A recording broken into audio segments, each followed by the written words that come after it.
జై గురుదత్త. మీకోసం ఒక మంచి మాట ఛానల్‌కి స్వాగతం. హలో! ఎలా ఉన్నారు అందరూ? ఆలోచించుకుంటున్నారా అందరి గురించి అందరూ? నాకు చాలా మంది ఫోన్‌లు చేసి నాకు జోక్ చేస్తున్నారు. ఎందుకంటే, "మాకు ఎప్పుడో ఇవన్నీ వచ్చు ఆర్డర్లు పెట్టడాలు, వీటన్నిటిని మేము ఎప్పుడో నేర్చుకున్నాము. మీరు ఇప్పుడు నేర్చుకుంటున్నారా?" అంటున్నారు. అయితే నేనేమనుకున్నానంటే, వాళ్ళతో గూడా అన్నాను, "పుష్కరాలకి మొదటి రోజున స్నానం చేయడానికెళ్ళినా పుష్కరాలకెళ్ళామంటారు. చివరి రోజున స్నానం చేయడానికెళ్ళినా పుష్కరాలకెళ్ళామంటారు. అంటే ముందెళ్ళినా, ఎనకెళ్ళినా పుష్కర స్నానం అని అంటారు గానీ, ఏ రోజని ఏమి అనుకోరు గదా! అలాగే వాళ్ళు అప్పుడు నేర్చుకున్నా అదే, మనం ఇప్పుడు నేర్చుకోబోతున్నా అదే. అయితే మనం ఎలా నేర్చుకోవాలి అనేది మన ముందున్న పెద్ద సమస్య. మన ఇంటి దగ్గర చాలామంది చదువుకున్న పిల్లలుంటారు. అలాగే కొంతమంది హౌస్ వైఫ్‌లు గూడా ఉంటారు. ఇంట్లోనే ఉండేవాళ్ళు.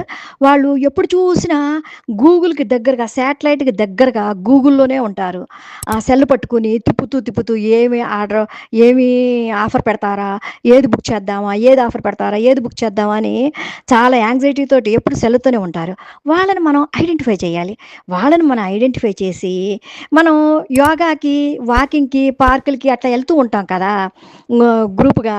అలాగే మనం కూడా ఈ పిల్లలకి ఎప్పుడు టైం కుదురుతదో చూసుకొని, వాళ్ళకి కుదిరిన టైంలో మనమందరం కలిసి వాళ్ళ దగ్గర మనం చిన్న చిన్నగా డౌట్‌లడిగి నేర్చుకుంటూ ఉండాలి. అవునంటారా? కాదంటారా?